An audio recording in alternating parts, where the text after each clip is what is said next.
안녕하십니까. 오늘은 신앙이란 무엇인가에 대해서 잠깐 생각해 보고자 합니다. 이 주제 역시 굉장히 광범위한 것이기 때문에 전부 다룰 수는 없고,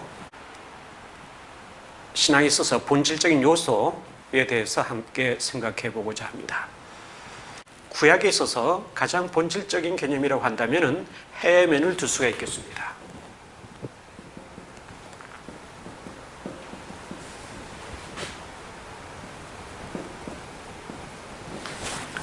그리고 신약에 있어서는 피스티스를 둘 수가 있습니다.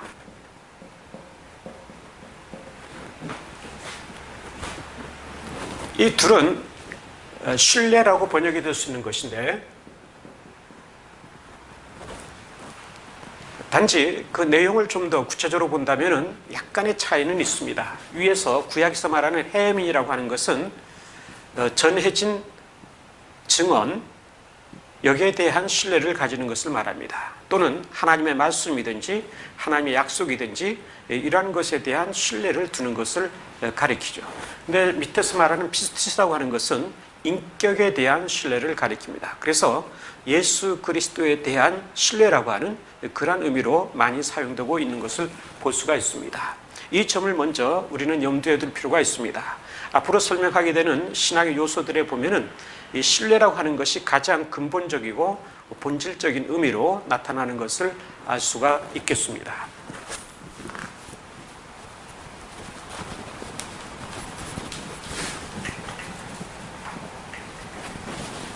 이러한 개념에 기초를 두어서 라틴어로는 크레도라는 말이 쓰여지죠. 크레도라고 하는 신앙이라는 말인데, 앞에 시를 대문자로 하게 되면은 신조라고 번역이 됩니다. 이 크레도라고 하는 것은 나는 믿습니다 하는 말이죠. 나는 믿습니다. 이 말은 학자들에 의하면 코르와 도가 합쳐서 된 것이라고 합니다. 그래서 도라고 하는 것은 나는 주다는 말이죠. 나는 주다, 나는 바친다, 이런 의미를 가지고 있습니다. 코르라고 하는 것은 심장을 가리키죠.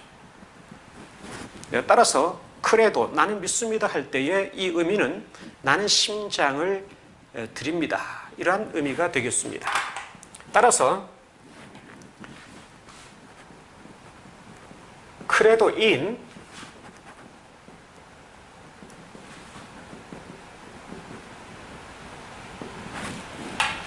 크리스툼이라고 하게 되면은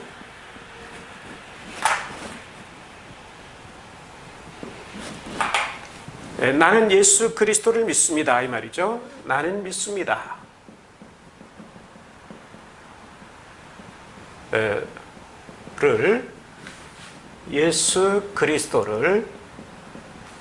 나는 예수 그리스도를 믿습니다, 이 말이 되는 거죠.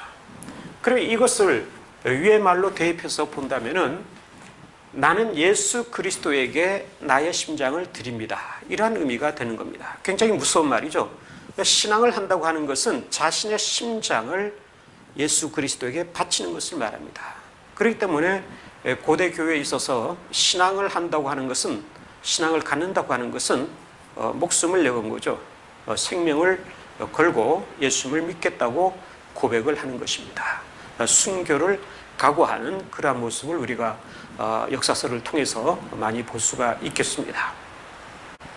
실질적으로 심장을 들여서 죽어버린 사람, 실제로 심장을 예수님께 드렸기 때문에 죽어있는 존재가 그리스도인들입니다. 그리스도인들은 죽어있는 존재죠. 그러니까 실질적으로 우리가 현실적으로는 살아있는 것을 보게 되는데, 어떻게 해서 우리가 살아있느냐 하게 되면은, 이것을 다시 영적으로 해석을 한다면은 우리는 예수 그리스도의 심장을 이식받은 것입니다. 다시 말하면은 우리의 심장을 예수 그리스도에게 바치고 예수 그리스도의 심장을 우리가 이식을 받아서 그것으로 말미암아서 살아가고 있다고 하는 것입니다. 그러나 신앙을 가진 사람은 자기의 의지와 자기의 생각과 자기의 뜻, 어떤 자기의 계획만을 가지고 살아가려고 해서는 안 되죠. 그것은 아직도 자기의 심장을 들이지 못한 상태라고 아니할 수가 없습니다. 그리스도의 심장이 나에게 이식되어 있기 때문에 나의 모든 생각과 나의 계획과 나의 뜻이라고 하는 것은 예수 그리스도의 뜻에 기초하고 있지 않으면 안 된다고 하는 것입니다. 갈라디아서 2장 20절에 보시면은 사도 바울이 이와 같이 고백하죠. 내가 그리스도와 함께 십자가에 못 박혔나니 이제는 내가 산 것이 아니요 내 속에 그리스도께서 사신 것이라. 자기 자신이 죽었다는 거죠.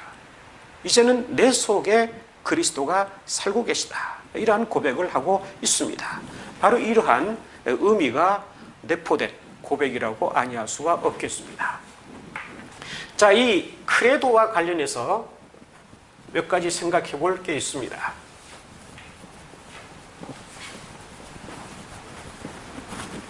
네, 앞서서 크레도라고 하는 것은 신조라고 얘기했는데 우리가 매주일 교회에서 고백하는 사도 신경이라는 게 있습니다.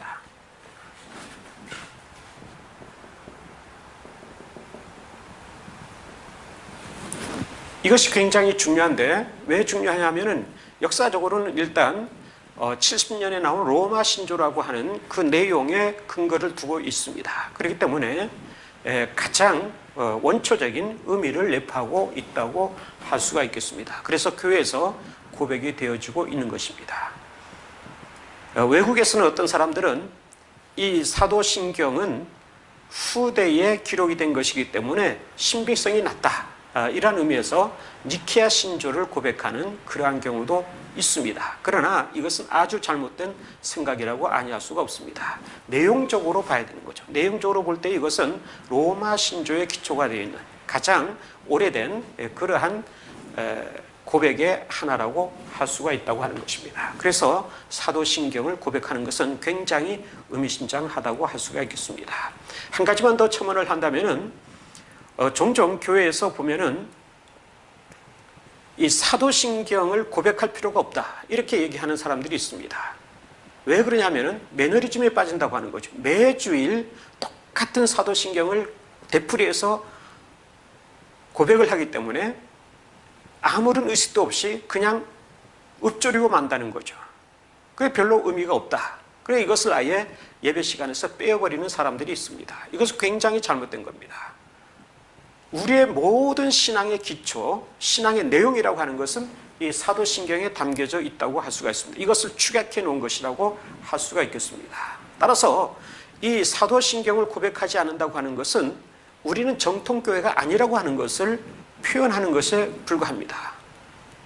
바꿔 말하면 사도신경을 고백하지 않은 교회는 좀 의심해 볼 필요가 있습니다. 또 더 나아가서는 사도신경을 고백하지 않은 교회는 잘못된 방향으로 나아갈 수가 있는 가능성을 지니고 있음을 우리가 부정할 수가 없습니다. 그렇기 때문에 우리가 생각하기에는 그냥 반복적으로 되는 것이라고 생각할지라도 이것은 매주일 우리가 고백을 하지 않으면 안 되는 그러한 것임을 잊어서는 아니 될 것입니다. 이 사도신경이란 말에 대해서 먼저 생각을 하겠는데 얼마 전 우리 한국에서 사도신경이 새롭게 개정이 되었습니다. 개정이 되었는데 제가 2003년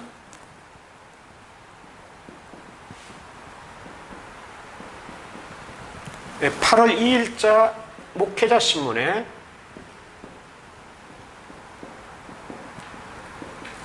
이 사도신경과 관련해서 글을 실은 게 있습니다.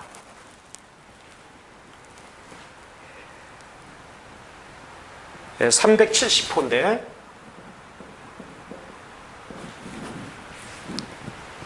여기 제가 그 당시에 신문에 게재했던 내용을 지금도 갖고 있습니다. 이때는 2003년도에는 제가 외국에서 유학을 하면서 박사학위를 취득하기 바로 1년 전에 한국에서 교수로 일을 하게 되어서 왔다 갔다 할 때였습니다. 매주 왔다 갔다 하면서 서울에서 강의를 하고 있었는데 그때 보았더니 사도신경 개정위원회라는 게 조직이 되어 있었고 또 거기에서 초안을 발표를 했던 것을 보았습니다. 초안을 발표를 했는데 그 초안의 내용을 보았더니 라틴어 원문에서 번역을 했다고 했는데 번역상의 문제가 몇 군데 있었습니다. 그래서 거기에 대해서 제가 조목조목 지적을 한 내용이 있습니다. 사도신경 개정에 바란다 하는 제목으로 목회자 신문에 대문짝만큼 기고를 한 적이 있습니다. 그 내용을 전부 여기서는 얘기할 수가 없습니다. 단지 몇 가지만 지적을 한다면은 먼저 사도신경이라고 하는 이 말을 사도신조로 바꿔야 된다. 주장했죠. 사도신조. 왜 그러냐 하면은 첫째는 다른 모든 신조는 신조라고 얘기를 합니다. 로마 신조, 아까 말했던 로마 신조든지 니케아 신조, 니케아 콘스탄티노플 신조, 칼케돈 신조든지 이러한 모든 것들은 신조라고 얘기하죠. 근데 유독 사도 신조만을 사도 신경이라고 부르고 있는 거죠. 그래서 이것을 통일시키기 위해서 사도 신조로 하도록 해야 된다. 이런 주장을 했던 겁니다. 그리고 또 하나는 이거는 그 당시에 제가 신문에 쓰지 않았습니다만은 일본에서 이게 온 말이죠. 사도 신경이란 말은 일본에서는 옛날에는 모든 신조를 신경이라고 불렀었습니다. 그러나 근대에 이르러서 이것을 전부 바꿨죠. 바꾸면서 신조로 바꿨죠. 그런데 지금까지도 신경이라고 쓰는 부류가 있습니다. 그게 어디냐면은 동방정통교회죠. 일본에서 동방정통교회는 신경이란 말을 쓰고 있습니다. 이 신경이란 말이, 즉 일본에서 옛날에 쓰던 신경이란 말이 우리나라에 들어와서 우리나라에서는 그대로 지금 신경이란 말을 쓰고 있는 거죠. 말하자면 일본의 동방정통교회가 쓰고 있는 식대로 신경이란 말을 쓰고 있는 거죠. 따라서 이것을 사도신조로 바꿔야 된다, 이렇게 주장을 한 적이 있습니다. 그리고 또 몇 가지만 든다면은 우리가 전에 개정되기 전에 고백했던 사도신조에 보면은 라틴어 원문에서 빠진 채로 고백이 된 내용이 있습니다. 그게 어디냐면은 전능하신 하나님 우편에 앉아 계시다가, 전능하신 하나님 우편에 앉아 계시다. 여기서 아버지가 빠졌어요. 전능하신 하나님 아버지 우편에 앉아 계시다가 이렇게 돼야 되는데, 그래 빠진 채로 오랫동안 고백이 되어 왔다고 하는 거죠. 그런데 그 개정 초안에 보니까 그대로 빠져 있더라고요. 그래서 그것을 지적을 했습니다. 전능하신 하나님 아버지라고 여기에 넣어야 됩니다 하고 지적을 했었습니다. 그리고 또 하나는 음부에 내려갔다는 내용이 있는데,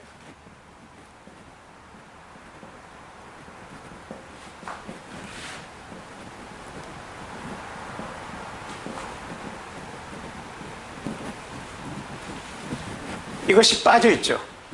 외국의 모든 사도신조에는 이걸 그대로 넣습니다. Descentit ad inferna. 이 인페르나가 음부라는 거죠. 음부. 음부에 내려갔었다. 음부에 내려갔었다 하는 말이죠. 근데 이 인페르나라고 하는 것을 영어에서 헬이라고 번역을 하죠. 지옥이라고 번역이 된다고 하는 거죠. 그래서 예수님이 지옥에 내려갔었다는 게 도저히 이해가 안 된다, 뭐 이런 차원인 것 같아요. 그래서 한국에서는 이 문장을 빼버렸습니다. 아마 한국의 사도신조만 이것이 빠져 있지 않아 생각이 됩니다. 이 인페르나라고 하는 것은 꼭 지옥을 말하는 게 아니죠. 지옥을 말하는 게 아니라 음부라고 하는 거죠. 음부라고 하는 것은 죽음의 상태를 가리키는 거죠. 이 죽음의 상태를 넣지 않았다면 예수님이 진정으로 참으로 죽었는지 안 죽었는지 모르죠, 이게. 그렇기 때문에 이것을 넣어야 된다고 저는 주장을 했었습니다. 그리고 또 하나 굉장히 중요한 것을 제가 얘기했는데, 그것을 설명하기 전에 먼저 여기에 대해서 이 내용은 제가 주장한 대로 받아들이지 않았습니다. 여러분들이 지금 갖고 있는 사도신조를 보게 되면 이 내용이 빠져 있는 것을 볼 수가 있을 것입니다. 이건 받아들이지 않았습니다. 근데 이것은 아마 받아들여진 것 같아요. 사도신조, 그 재개정된 사도신경의 맨 밑에 보면은 주에다가 조그맣게 사도신조라고도 할 수 있다, 이렇게 기록해 놓은 것을 볼 수가 있습니다. 이것도 주에다가 넣는 것이 아니라 타이틀 자체를 사도신조라고 하면은 더 좋으리라고 생각을 합니다.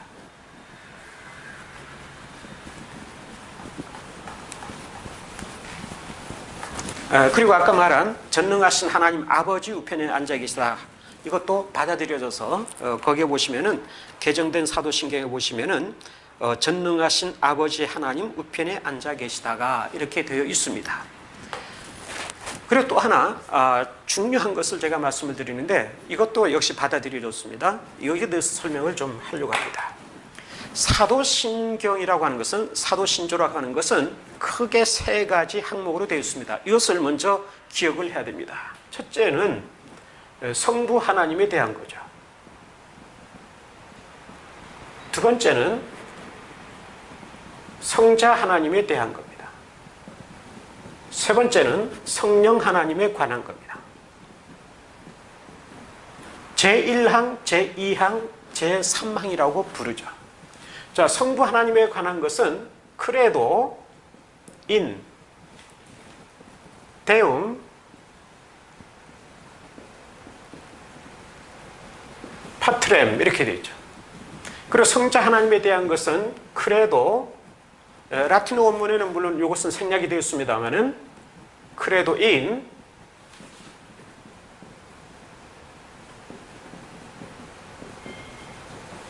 크리스툼, 예수 크리스툼, 그 다음에 성령 하나님에 대한 것은 크레도 인 스피리툼 상크툼, 이렇게 되어 있죠. 그리고 여기에 연달아 나오는 것이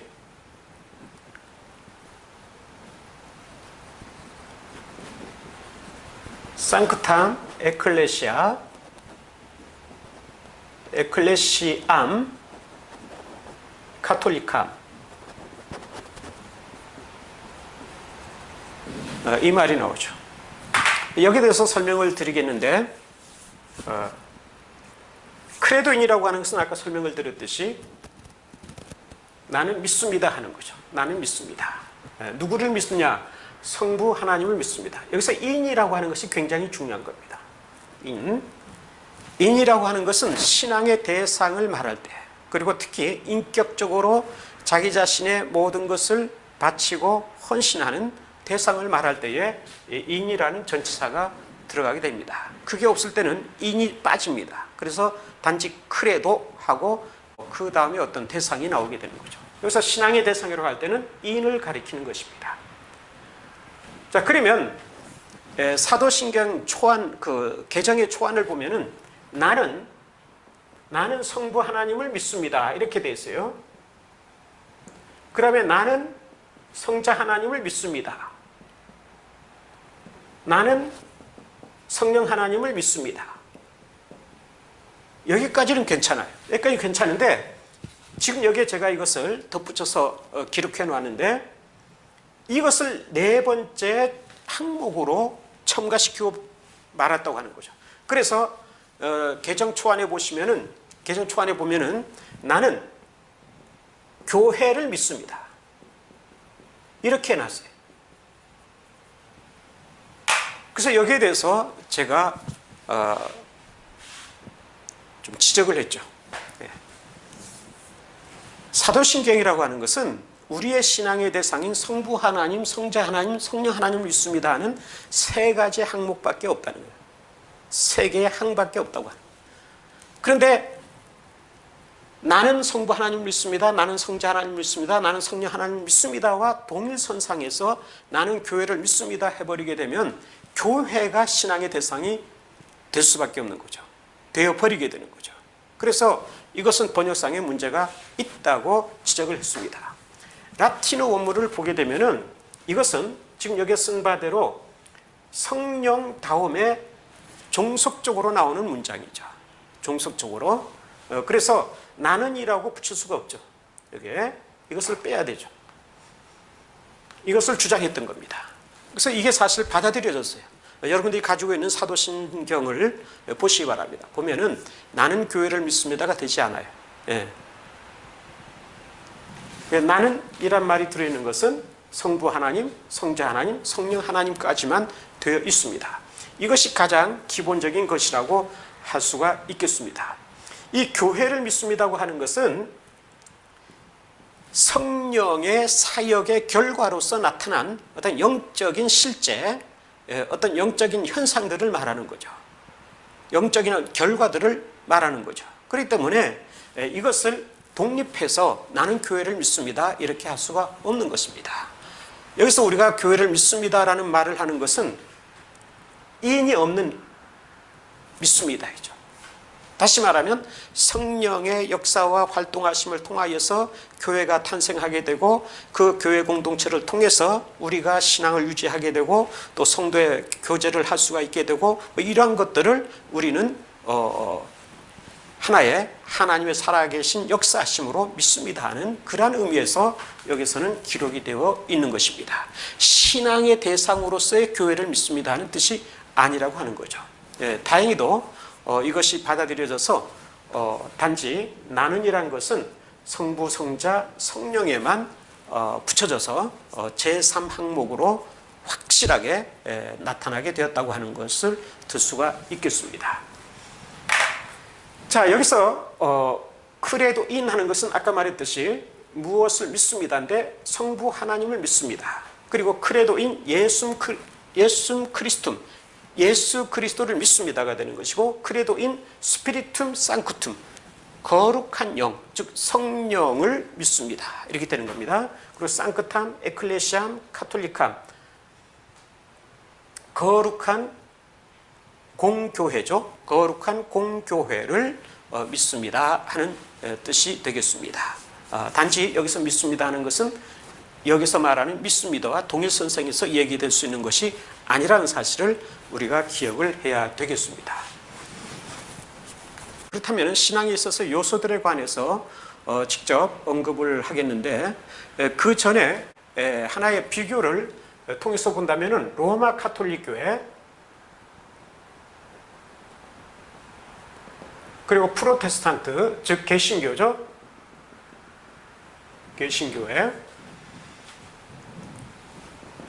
이 둘 사이에서 보게 되면 로마 카톨릭 교회는 교리를 수용하는 것 이것을 신앙이라고 보아왔던 적이 많이 있습니다. 그러나 개신교회는 그게 아니라 신뢰하는 것 여기에다가 신앙이라고 하는 것을 두어왔죠. 물론 오늘날에 와서는 로마 카톨릭도 프로테스탄트 즉 개신교와 마찬가지로 이 신뢰를 신앙으로 보는 그러한 경향이 두드러지고 있습니다. 특별히 프로테스탄트에 있어서는 제가 개신교회를 프로테스탄트라고 얘기하는데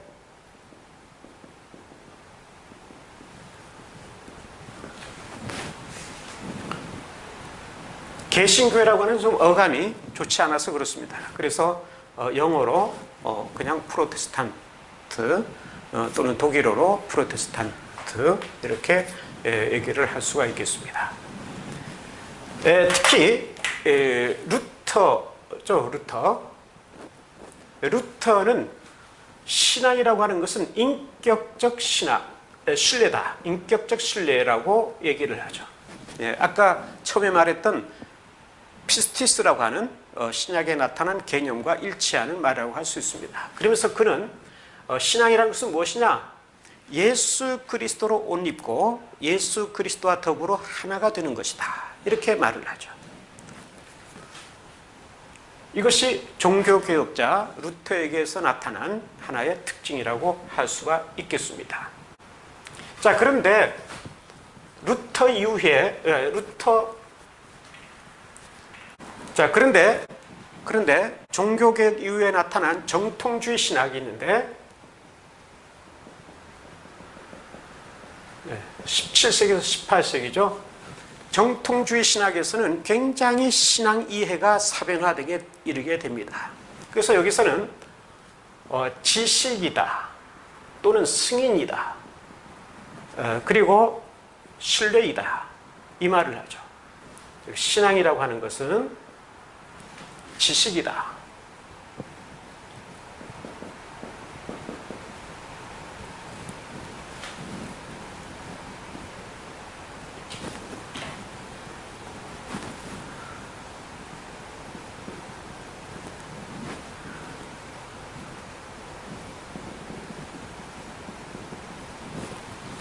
노티티아, 라틴어로는 로틴티아 또는 아센수스, 그리고 피두키아 또는 피두치아 이렇게 얘기를 합니다.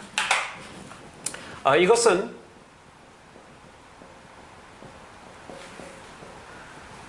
크레데레 데움,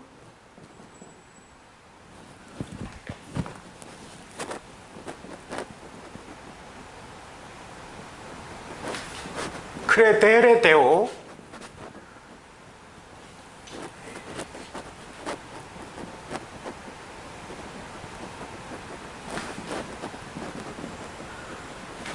크레데레 인 데움 이렇게 표기를 할 수가 있는데,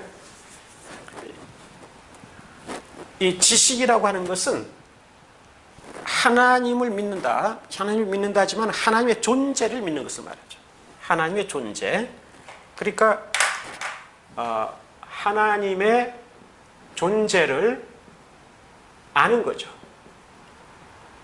알고 믿는 상태를 가리켜서 신앙의 한 요소이다 이렇게 보는 거죠. 그다음 크레데레테오라고 하는 것은 하나님께 신앙을 돌린다고 하는 의미지만은 이것은 하나님을 신앙의 대상으로 인정하는 것을 말합니다.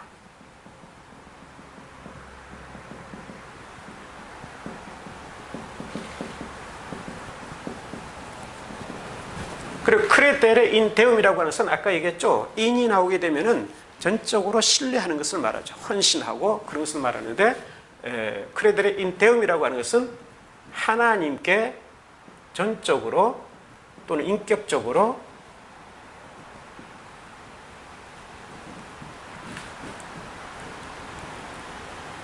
신뢰하는 거죠. 신뢰 또는 헌신 또는 복종하는 것을 말합니다. 네. 이것이 바로 지식과 승인과 신뢰라고 할 수가 있는데, 그러나 정통주의 신학에 있어서는 이 세 가지 요소 가운데 여기서 볼 수 있듯이 지식을 가장 최우선적으로 놓고 또 이 지식을 가장 중요시 여겼습니다. 다시 말하면 하나님의 존재를 알려고 하는 그러한 측면이 강조가 되어 있다고 할 수가 있습니다. 그렇기 때문에 이 아는 것을 통해서 어떤 면에서는 교리적인 수용이라고 볼 수가 있죠. 아까 말한 로마 가톨릭 교회가 전통적으로 강조해왔던 그런 교리적인 수용, 이것을 어떤 면에서는 정통주의 신학에서는 강조해왔다 이렇게 볼 수가 있겠습니다. 이러한 경향에 대해서 반동적으로 나타난 것이 바로 경건주의라고 하는 거죠.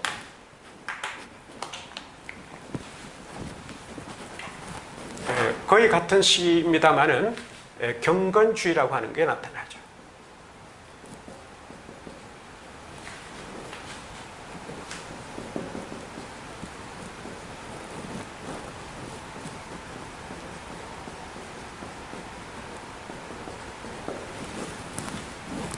경건주의는 정통주의 신학에 대한 반발로서 나타난 것인데 굉장히 주관성을 강조하죠. 인간의 내면 세계에 있어서의 신앙의 경험, 이것을 강조합니다. 그래서 말하자면 내적인 빛,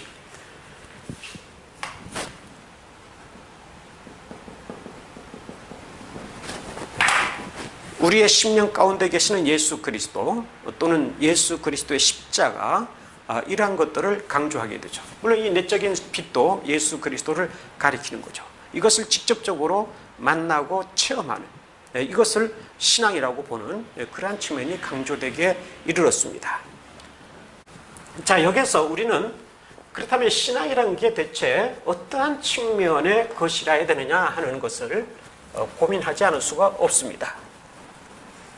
이와 관련해서 두 가지 대립적인 견해가 있는데,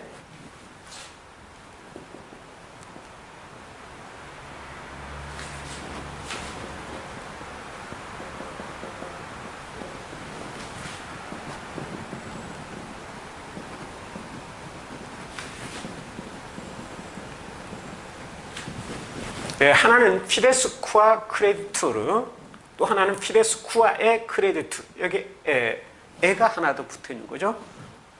위의 것은 한마디로 말하면 주관적 신앙이라고 합니다. 밑에 것은 객관적 신앙이라고 할 수가 있죠.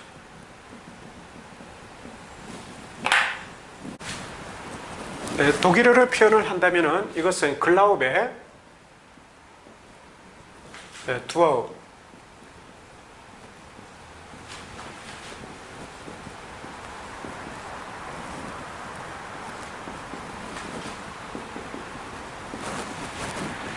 글라우베 두어텐 게글라우프트 비어트 이렇게 될 수 있습니다. 그리고 밑에는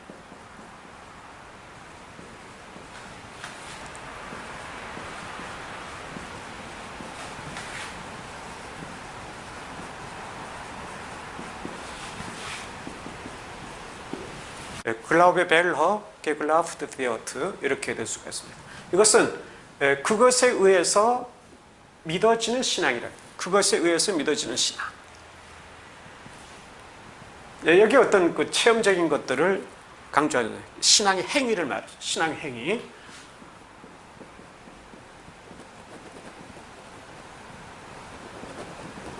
신앙의 행위를 말하죠. 그것을 통해서 믿어지게 된다. 여기서는 믿어지는 신앙, 단순히 믿어지는 신앙이라고.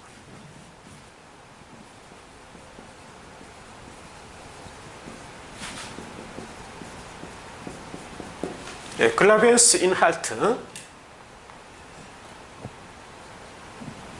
신앙의 내용이죠.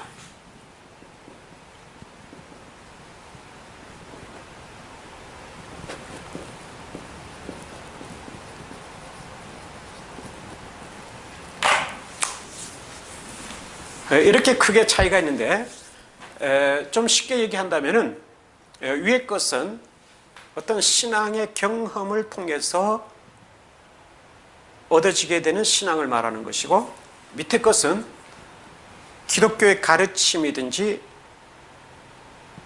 교리든지 이러한 것들을 받아들임으로써 얻어지게 되는 신앙을 가리킨다고 할 수가 있습니다. 그래서 객관적 신앙이라고 합니다. 주관적 신앙이라고 하는 것은 개인마다 전부 다를 수가 있는 거죠. 체험의 상태라고 하는 것은 전부 각기 다르기 때문에 그러한 것을 든다고 할 수가 있겠습니다. 칼 바르트는 교의학 개요라는 책에서, 칼 바르트는 여기에 해당되는 사람이라고 할 수 있어요. 먼저 칼 바르트는 여기에 해당되고, 전에 언급했던 슐라이어마하,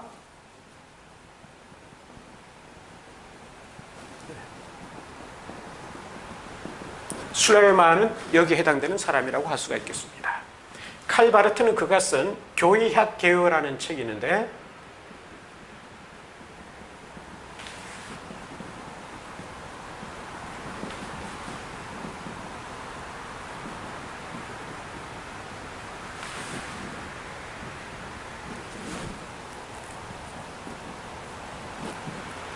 도마티코 임 그룬트리스라는 책이 있는데, 여기에 보면은 맨 앞부분에 좀 이따가 여기에 나타난 신앙의 내용을 설명하겠습니다만은, 거기서 보면은 슐라이어마하의 입장을 굉장히 비판하죠. 즉 이것을 비판하죠.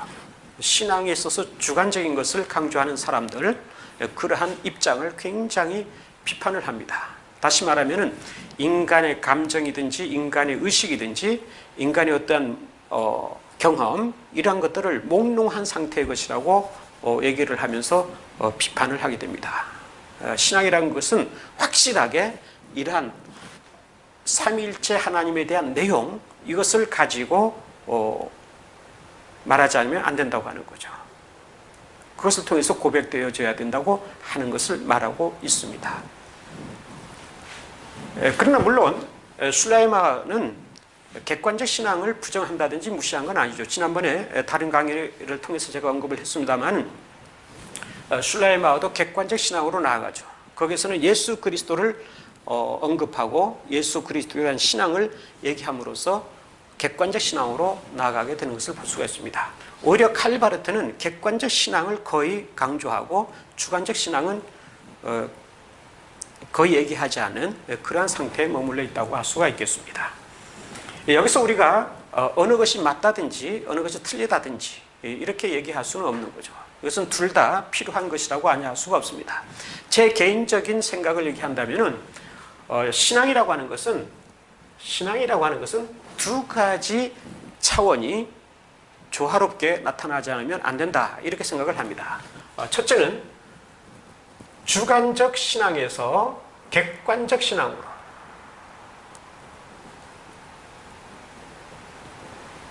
또 하나는 객관적 신앙에서 주관적 신앙으로. 주관적 신앙을 이라고 하죠. 여기서 위에서 말하는 것은 신앙이라는 것은 체험이 없으면 안 된다고 하는 거죠. 사실 그렇습니다. 신앙은 체험인 겁니다.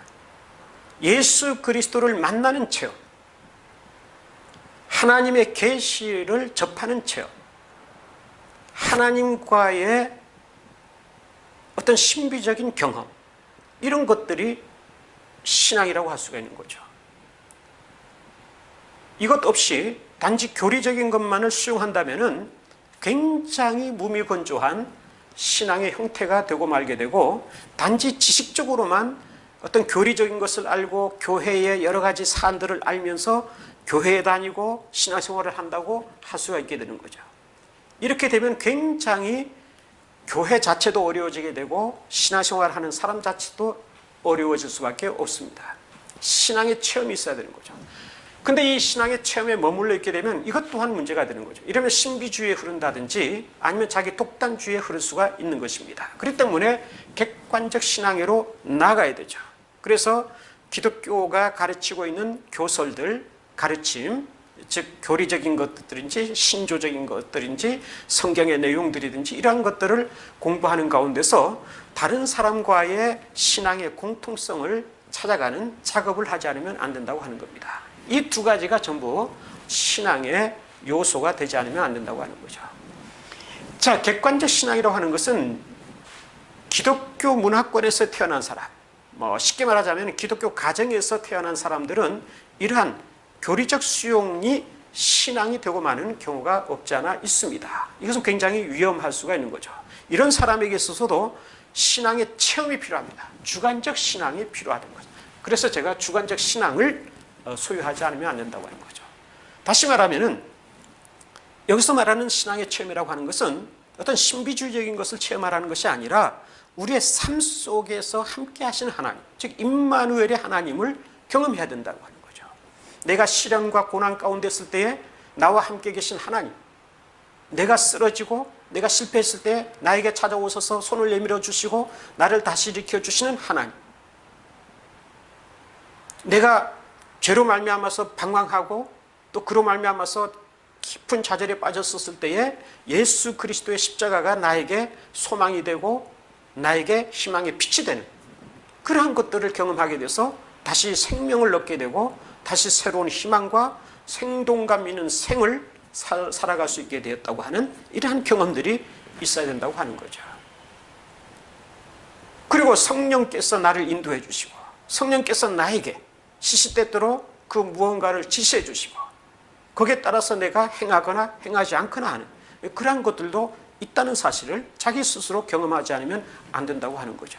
이러한 주관적인 신앙이 없다면 이것은 굉장히 무미건조하고 메말라버린 그러한 신앙이지 않을 수 없다고 하는 것입니다. 그래서 저는 이 주관적 신앙과 객관적 신앙은 둘 다 밸런스 있게 조화 있게 지니지 않으면 안 된다고 보고 있습니다. 물론 이것은 어떤 사람은 주관적 신앙에서 객관적 신앙으로, 어떤 사람은 객관적 신앙에서 그 가운데 주관적 신앙을 심으려고 하는 그러한 작업이 있지 않으면 안 된다고 하는 거죠.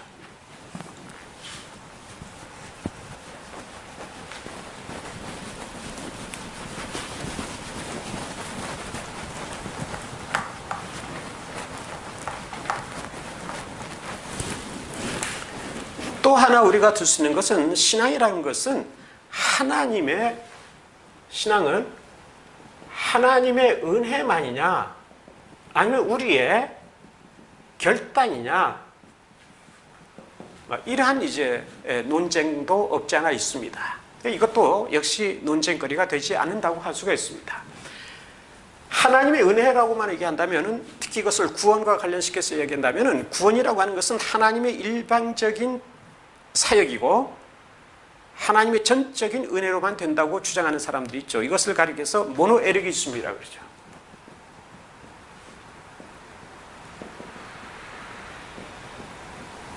네, 신단독 행위설이라고 그러죠. 네, 신단독 행위설은 하나님이죠. 네, 하나님 단독 행위설. 하나님이 단독적으로 행동하신다는 거죠. 우리의 구원을 위해서. 우리 인간은 여기서는 완전히 로봇가 되는 거죠. 우리의 의지와 우리의 결단은 아무런 상관이 없다고 주장하는 겁니다. 그런가 하면은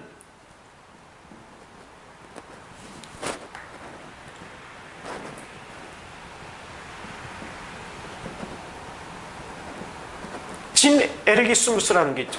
이것은 신인 협동설이에요.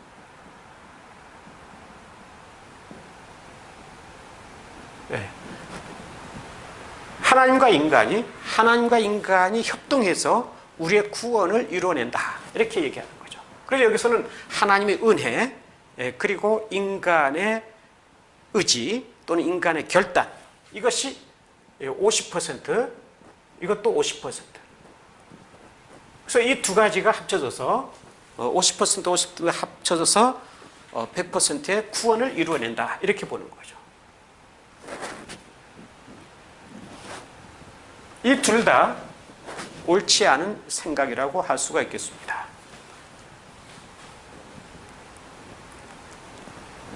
신앙에 있어서는 이 구원인데, 이것이 궁극적으로는 하나님의 은혜와 우리의 결단, 이것이 신앙이라고 할 수가 있습니다. 우리의 입장에서 볼 때 신앙인데, 이 신앙에는 하나님의 은혜와 신앙이 있는데, 여기서 이것과 비교해서 보시기 바랍니다. 여기서는 50% 50%라고 얘기하는데 그게 아니죠. 하나님의 은혜가 100% 있어야 되는 거죠. 100%. 그리고 우리의 신앙이, 우리의 결단이 100% 있어야 되는 거예요. 그래서 하나님의 은혜가 100%, 우리의 신앙이 100%라고 하죠.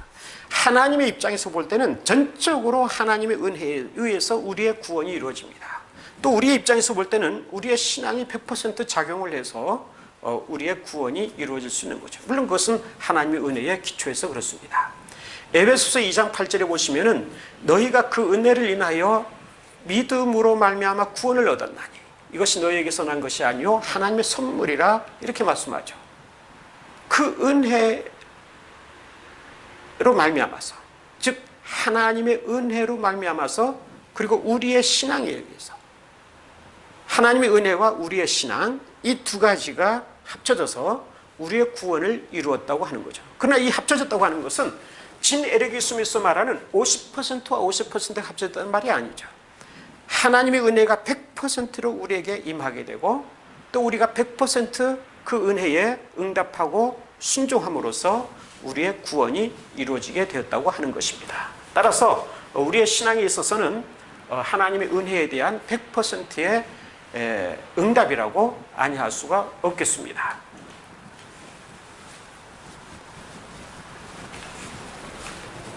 자, 그러면 신학자들에 대해서 언급을 하겠는데, 신학자들에 대해서 살펴보겠는데, 먼저 디트리 본헤퍼가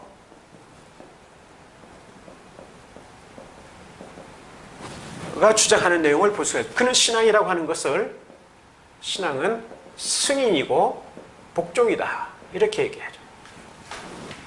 먼저 승인이라고 하는 것은 예수 그리스도가 2000년 전에, 약 2000년 전에 이스라엘에서 십자가에 달려 돌아갔었는데, 이것은 우리와 상관없이 일어난 사건이죠. 우리 밖에서 그렇게 표현하죠. 엑스트라 노스라고 그래요. 우리 밖에서 일어난 사건이다. 즉 객관적 사건이라는 거예요. 우리와는 하등의 상관도 없는 것처럼 일어난 그런 사건이죠.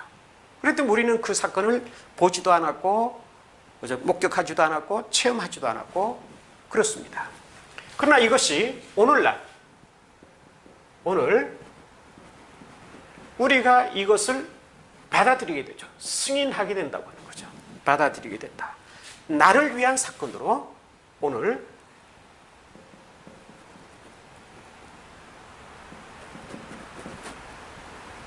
프로노비스,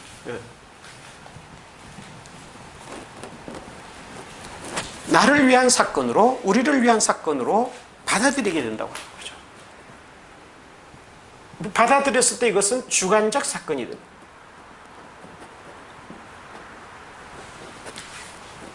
이렇게 승인하는 것. 2000년 전에 예수 그리스도의 십자가 사건은 곧 나를 위한 것이다. 우리를 위한 것이다. 이렇게 받아들이는 것이 곧 신앙이다. 이것을 신앙이라고 보는 거죠. 저는 여기에 대해서 본회퍼의 주장에 대해서 조금 더 첨부한다면은 이 승인을 하도록 만들어주는 게 누구냐? 성령이다. 성령. 성령께서 나와 하등에 상관없이 일어났던 것 같은 그 2000년 전의 사건을 바로 오늘의 나를 위한 사건으로 나에게 적용시켜 주시고 알려주시고 또 그것을 믿도록 해주신다고 하는 거죠. 그래서 여기에서 신앙이 발생하게 된다. 이렇게 보고 있는 것입니다. 어떻든 이와 같이 본회퍼는 신앙이란 무엇이냐? 승인이다. 이렇게 보고 있죠. 그리고 더 나아가서는 복종이라고 보죠. 이렇게 받아들인 사람은 예수 그리스도에게 자기 자신을 완전히 맡기고 예수 그리스도의 인격, 예수 그리스도의 말씀, 예수 그리스도의 삶, 여기에 복종하는 삶을 살게 된다고 합니다. 그래서 본회퍼는 믿는다고 하는 것은 복종하는 것이다. 그러면서 복종하는 것은 곧 믿는 것이다. 이런 말을 하죠. 뒤에서 말하는 복종하는 것은 곧 믿는 것이다. 이 말은 좀 굉장히 과격하게 나갈 수 있는 가능성이 있는 말입니다만은 어떻든 그런 신앙이라고 하는 것은 이러한 복종의 차원에서도 이해를 하고 있다 하는 것을 설명할 수 있겠습니다. 그 다음에 칼바르트의 내용을 좀 살펴보도록 하겠습니다. 아까 언급했던 교회학 개요라는 책의 앞부분에 나와 있습니다. 그는 신앙을 크게 세 가지로 보죠. 첫째는 신뢰, 그 다음에 두 번째는 인식, 세 번째는 고백이라고 보죠.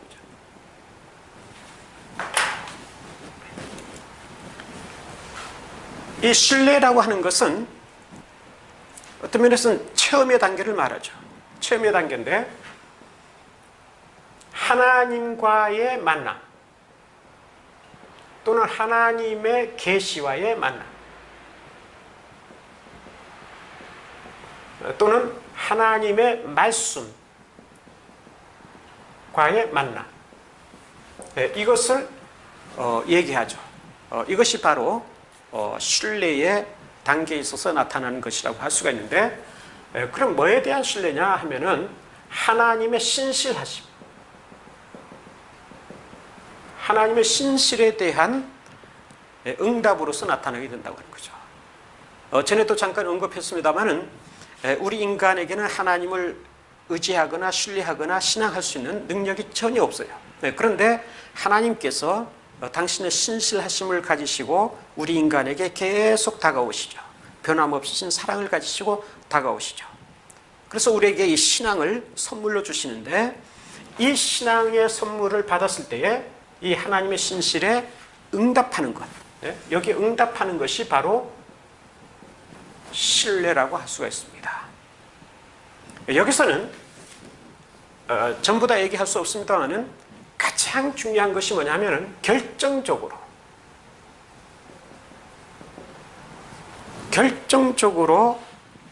하나님의 말씀을 의지한다고 하는 거죠. 이것은 신앙에 있어서는 하나님의 말씀을 부정한다든지 하나님의 말씀을 저항하는 그러한 세력이 있을 수 있다고 하는 거죠. 쉽게 말하면 나로 하여금 신앙할 수 없도록 만드는 그러한 환경 또는 그러한 사람들, 그러한 여러 가지 세력들이 있을 수 있다고 하는 거죠.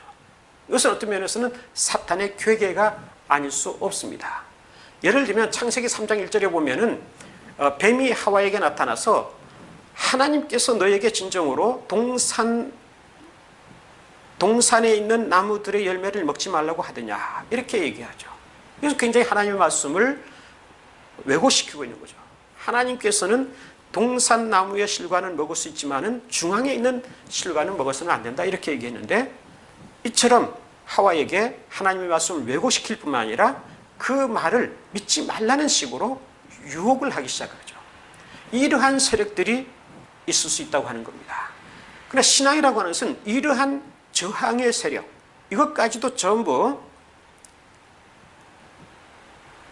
물리치면서, 말하자면 그것을 물리치고 또 오히려 거기에 대해서 대항하면서 하나님의 말씀을, 더 나아가서 하나님 자신을 전적으로 신뢰하는 것, 이것이 바로 결정적으로 이루어지는 사건이라고 하는 거죠.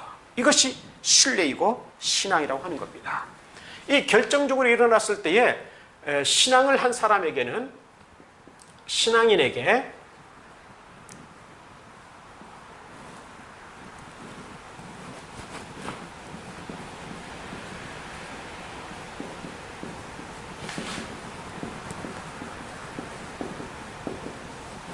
라틴어로 카락테리 인델리빌스라고 하는 것이 주어진다고 하는 거죠.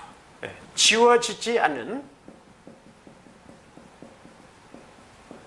흔적, 지워질 수 없는 흔적이죠.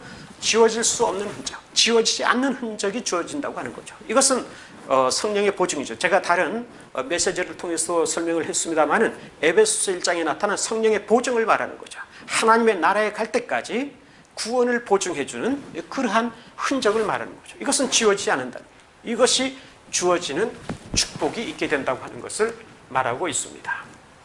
그 다음에 두 번째로 인식을 얘기하는데, 인식이라고 하는 것은 알을 말하죠. 하나님을 인식하는 것인데, 인식의 근거가 어디 있느냐 하는 것이 우선되어야 되는데, 요한복음 1장 14절에 보면은 말씀이 육신이 되어 라고 되죠. 말씀. 여기서 말씀이라고 하는 것은 로고스죠. 이 로고스라고 하는 것은 누스를 얘기합니다. 누스. 이것은 라틴어로는 라티오라 그래서 이성을 말하죠. 이성.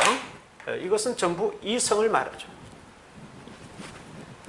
즉 말씀이 육신이 되어서 우리 가운데 거하셨다고 할 때 이 말씀, 즉 예수 그리스도인데, 예수 그리스도를 이성이라고 볼 수가 있다고 하는 겁니다. 물론 이때의 이성이라고 하는 것은 하나님의 이성을 우리 인간의 이성이 아니라 하나님의 이성을 가리키는 것이지만은, 이 하나님의 이성이 우리 인간 사이에 주어짐으로써 우리는 이 이성을 경험하게 되죠. 그럼 우리 인간에게도 이성이 있죠. 물론 이 이성과는 완전히 같은 것은 아니지만은, 그러나 공통된 점도 있죠. 안다고 하는, 알물 추구한다고 하는 그런 측면에서는 같은 이성이라고 할 수가 있는 거죠.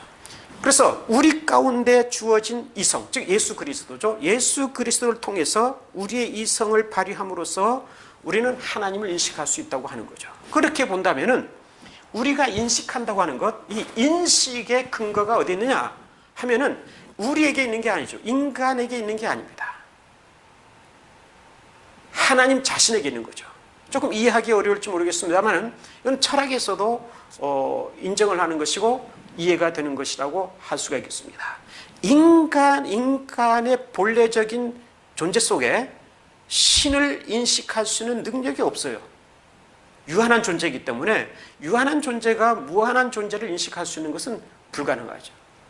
그럼 이 인식이라고 하는 것은 어디에 근거하고 있느냐? 하나님 자신에게 근거가 되어 있는 거죠. 하나님께서 자기 자신을 인식함으로써 그것을 우리에게 알려주시는 거죠. 이것을 우리 기독교에서는 계시라고 하는 거죠. 따라서 이 계시의 근거에서, 계시 그 자체는 예수 그리스도니까 예수 그리스도를 통해서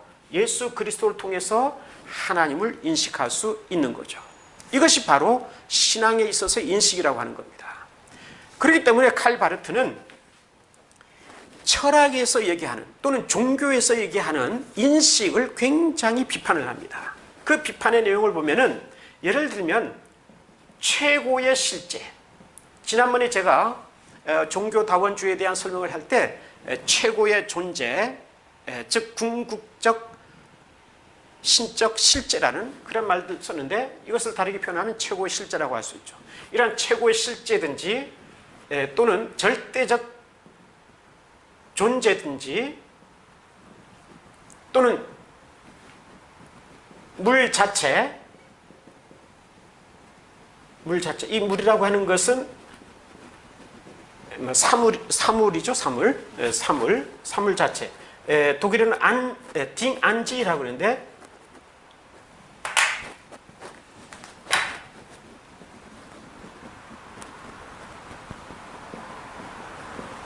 이것은 칸트가 얘기하는 임마누엘 칸트.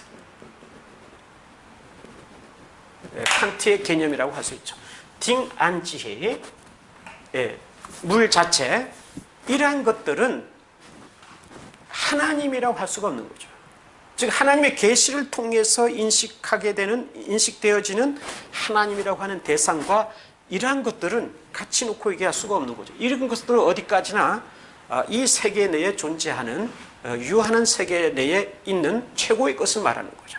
그러나 하나님은 이 세계를 초월해 계시는, 우리의 이성으로서는 도저히 이해할 수 없고 인식할 수 없는, 즉 하나님의 계시를 떠나서는 인식할 수 없고 이해할 수 없는 그러한 존재를 말하는 거죠. 그래서 칼바르트는 우리 기독교에서 말하는 하나님, 성경에서 말하는 하나님을 인식하는 데 있어서는 이러한 로고스이신 예수 그리스도를 통해서만이 인식할 수 있다, 이렇게 주장을 하게 됩니다.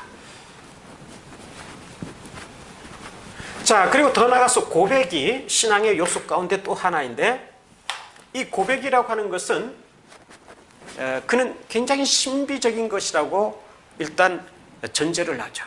즉 신앙을 우리가 갖게 된다는 것, 우리가 신앙을 갖게 된다는 것도 신비적인 것이고, 또 이 신앙을 표출한다는 것 또는 표명한다는 것도 신비적인 것이 아닐 수 없다고 전제를 합니다. 그러면서도 우리의 신앙이라고 하는 것은 공동체성을 가지고 있고 역사성을 가지고 있다, 이렇게 주장을 합니다. 공동체성이라고 하는 것은 교회를 말하죠. 교회에서의 어떤 사귐, 성도의 사귐, 이것을 통하여서 고백이 되어지는 거죠. 물론 우리가 흔히 말하기는 뭡니까? 세례를 받을 때에 고백을 하기도 하고, 또 우리가 교회에 출석함으로써 성도의 사귐을 가지는 가운데서 나는 신앙인임을 표명하고 있는 거죠. 이러한 것들이 바로 고백의 하나라고 할 수가 있겠습니다. 그러나 더 나아가서는 역사성을 가지고 있다. 이 역사 내에서 우리의 신앙이 나타나게 된다, 이렇게 얘기를 합니다. 이 부분이 우리에게 굉장히 중요한 것인데, 이 칼바르트의 견해를 들으면서 어떤 면에서는 조금 깜짝 놀라실 그럴 분도 없지 않아 있으리라고 생각을 합니다. 먼저 그는 이 고백이라고 하는 것은 교회의 언어를 통해서 이루어져야 된다, 이렇게 주장합니다. 언어로. 이것을 가나안 언어라고 그러죠. 가나안 언어를 통해서 이루어진다. 즉 성경에 나타난 개념들, 용어들, 또는 교회에서 사용되고 있는 용어들, 개념들, 이런 것들을 통해서 고백이 되어져야 된다. 쉽게 말하면 예수는 그리스도이시다든지, 예수님만이 나의 구세주이시다든지, 예수 그리스도는 하나님의 아들이십니다든지, 이런 것들은 전부 교회에서 사용되어지는, 그리고 성경에 나타나는 용어들이죠. 이것은 불신앙의 사람들이 들으면 무엇을 의미하는지 알 수가 없죠. 그럼에도 불구하고 칼바르트는 우리의 신앙은 먼저 교회의 언어로 고백되지 않으면 안 된다 하는 것을 주장합니다. 그리고 더 나아가서 두 번째는, 이게 이제 좀 놀라움을 금치 못할 수 있다고 하는 부분인데,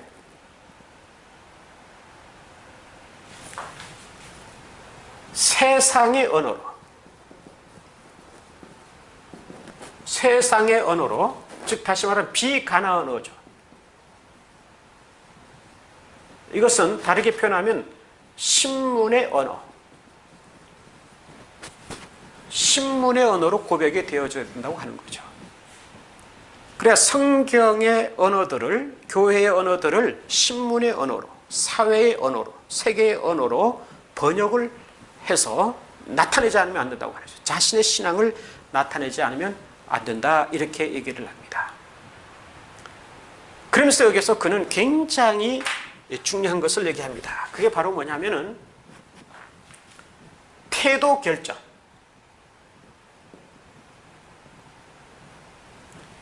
역사 속에 있어서 그리스도인은 분명한 태도 결정을 하지 않으면 안 된다고 하는 거죠.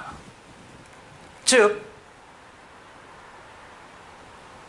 하나님에 대하여서 저항하는 세력에 대해서 독일어로 말하면 nein, 아니다라고 분명히 말할 수 있는 그러한 태도를 결정하지 않으면 안 된다고 얘기를 합니다. 그러면서 들고 있는 것이 1933년에 히틀러가 독재를 횡행할 때에 독일 그리스도인들이 거의 대부분이 여기에 동조를 하죠. 우리 히틀러를 마치 메시아인 것처럼 추앙을 하면서 전쟁에도 동조를 하고, 그렇게 함으로써 히틀러를 굉장히 뭐라고 할까요? 세계 평화를 가져다 줄 수 있는 그러한 메시아적 존재로까지 생각하게 만들었고 착각하게 만들었다고 하는 겁니다. 이때에 독일 그리스도인들이 거기에 대해서 분명하게 아니다, 이렇게 얘기할 수 있어야 되었다고 하는 거죠. 사실 칼바르트는 그 당시에 그러한 독일 그리스도인들에 대해서 반대편에 서죠. 그래서 소수의 사람들만이 모여서 고백교회를 형성하게 됩니다. 그래서 히틀러에게 저항하게 되고 반항을 하게 되죠. 대항을 하게 되죠. 그러다 결국 칼바르트는 스위스로, 자기의 나라 스위스로 추방을 당하게 됩니다. 아까 말했던 본헤퍼는 죽음을 당하죠. 이러한 사람들이, 이러한 크리스찬들이 극히 소수이지만은 존재하고 있었다고 하는 겁니다. 이러한 역사 속에서의 태도 결정을 분명히 함으로써 오히려 독일의 교회를 지켜냈다고 할 수가 있는 거죠.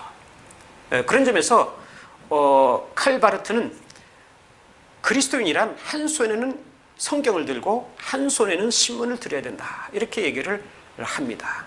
굉장히 정치적이고 사회적인 것, 이런 것까지도 무시하지 않는 그러한 사람이었다고 할 수가 있겠습니다. 종종 우리 한국 교회 내에서도 보면은 그리스도인은 정치에, 사회에 관여해서는 안 된다, 이렇게 얘기하는 사람들이 있습니다.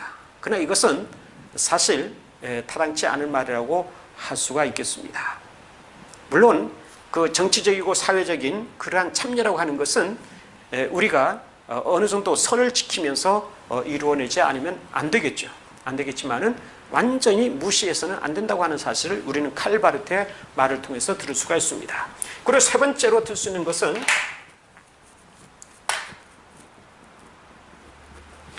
사회적 실천이죠. 이것은 한마디로 사랑이라고 합니다.